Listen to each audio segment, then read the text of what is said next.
Preste bastante atenção naquilo que o Senhor tem a realizar nas nossas vidas. Quando se fala da ceia, se fala da comunhão do corpo de Cristo. Se fala da comunhão da igreja, que representa o corpo de Cristo. Porque o próprio Cristo declarou que Ele é a cabeça do corpo. Tá certo?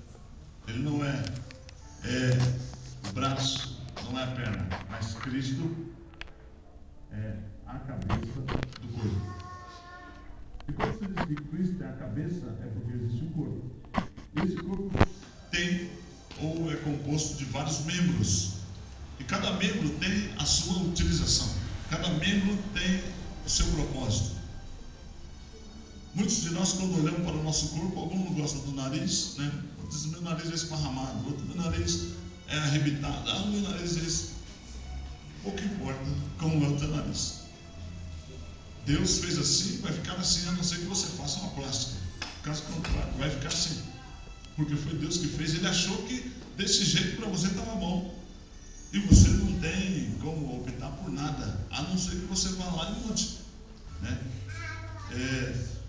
Outros dizem, eu não gosto do meu braço, né? Meu braço, por exemplo, toda vez que eu vou comprar terno, tem um problema porque ele é mais comprido, né?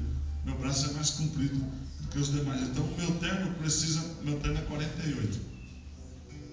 Eu preciso de comprar os 50, por causa do braço. A calça fica super grande, eu tenho que ajustar, mas o braço não dá, porque se eu comprar o meu terno com o meu número certo, o braço fica curto. Mas eu vou fazer o quê? Serrar um pedaço do braço? Não tem como. Tem que ser assim, né? Porque foi Deus que fez assim, sabe? Então nós devemos acostumar com o que temos. Não nos acomodar, mas devemos acostumar com o que temos. Porque foi assim que o Senhor nos fez. E por falar em Deus fazer o homem, nós precisamos entender que essa palavra que nós lemos fala a respeito de dois homens. Um homem terreno e um homem espiritual. Um homem celestial. Um homem carnal e um homem espiritual. Um homem corruptível e um homem incorruptível. E é isso que nós devemos aprender no dia da ceia, que quando nós vamos para cear, nós vamos participar de um corpo incorruptível. Nós vamos participar do corpo que se corrompe. Vamos participar do corpo incorruptível. Um corpo que não se corrompe por nada, não se vende por nada, não se entrega por nada.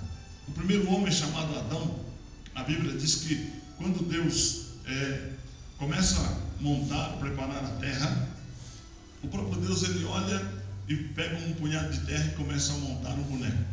Quando ele forma um boneco e coloca de pé, esse boneco ele se movimenta, esse boneco ele fala, mas esse boneco ele não tem vida. E Deus olha e diz, isso aqui está muito artificial. E Deus vai e assopra nas narinas do boneco o fôlego da vida, ou o fôlego de vida, algumas traduções dizem assim. E quando o fôlego de vida entra para dentro do boneco, isso é o Espírito de Deus que é implantado dentro do homem. O homem é formado da tricotomia humana, né? Ou das três partes: corpo, alma e espírito. O corpo é essa matéria física que você tem, cada um tem um corpo, cor diferente, altura diferente, grossura diferente. Alguns corpos sofrem algumas deformações, outros não, né? Nosso irmão estava dando testemunho, o rapaz entrou magrinho, depois engordou. Isso são deformações, é a natureza que faz isso, não tem como escolher. A nossa irmã que está gestante já estava magrinha, agora o corpo começa a sofrer, né, as mudanças, e o primeiro filho começa a incomodar, porque o corpo tem que se ajustar às deformações que a criança vai gerar. Mas isso é para que traga outra vida. E assim acontece com o nosso sistema humano, né? Com a natureza da vida. E Deus agora, quando Ele assopra nas narinas do homem, Ele assopra o fôlego de vida. Ele não assopra um corpo perfeito, Ele assopra um fôlego de vida. Ele assopra a perfeição na vida do homem. Porque o homem, ele foi criado imperfeito. Para que ele alcançasse o grau da perfeição, ele precisa ser santo. Por isso essa briga nossa queremos nos consagrar, queremos nos separar. E pode ver que o apóstolo Paulo mesmo foi quem declarou, ele disse assim: olha, quando eu quero, tudo aquilo que eu quero fazer, eu não consigo. Mas o que eu não quero é o que eu mais faço. E você já viu quando você peca, quando você erra, vem o arrependimento na hora, né? Puxa vida, eu não deveria ter feito isso. Quem pecou foi o velho homem, a natureza antiga, o homem carnal, a tua carne foi ela que pecou. Quando veio o arrependimento, foi o Espírito, o fôlego de vida que foi assoprado dentro de você, gerou o arrependimento e disse: olha, você não deveria ter feito isso. Mas a carne é mais forte, te conduziu a pecar. E o Espírito dentro começa a sofrer, ficar sufocado e dizendo: você não deveria ter feito isso. E quando diz não deveria ter feito isso, bate o arrependimento, só resta chorar, porque não tem. E quem chora é o Espírito que está em nós. É a profundeza que está em nós é que chora pela santidade. Quando Deus faz o homem no jardim do Éden, Ele primeiro faz o corpo, faz o sangue, depois Ele introduz a vida. Então o Espírito de Deus que foi implantado dentro do homem, todo homem tem o Espírito de Deus. Até aquele homem que queria bater no Senhor tem o Espírito de Deus. O Espírito que está dentro do homem, o pior homem ou o melhor homem, o Espírito que está dentro dele é de Deus. É esse Espírito que leva o homem a arrependimento. É esse Espírito que leva o homem a reconhecer os seus erros. É esse Espírito que leva o homem a ter desejo de estar no altar. É esse Espírito que leva o homem ao desejo de orar.